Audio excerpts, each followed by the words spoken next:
Hello, I've come on today to share 3 ATCs that I made for a swap on Facebook, and the theme was Anthropomorphic, which basically means animals taking on human characteristics or doing human things. I'm sure we all do it to our pets. I've got I've chosen to use some Leslie Zagada stamps. She's one of my favourite stamp designers. I really love her cute characters and I thought they were perfect for this theme. I think this is Mouse on a Bike, this is Hedgehog with coffee, and this is Dog on a Cushion with reading a book. So they're all really nice simple titles to these stamps, which I also like. We've got the mouse here on his bike, and I've given him some glaze, black glaze on the eyes just to make those pop a bit, but I think he looks really cute. And he's just bought some tulips.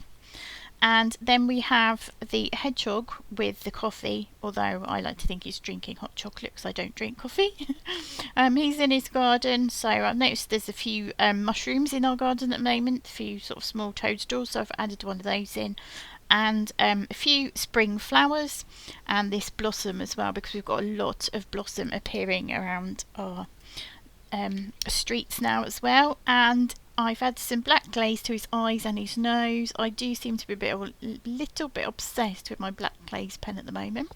And I've also given him some what I hope appear to be like tortoiseshell glasses, just because I thought that he would have that sort of pattern. He looks quite smart and maybe a bit clever as well. And then we have this clever chap, which is obviously our dog, reading a book on a cushion, and I just think he looks so comfy and cozy. And I did write the title on here, but you can't actually see it, but it does say The Hound of the Baskervilles.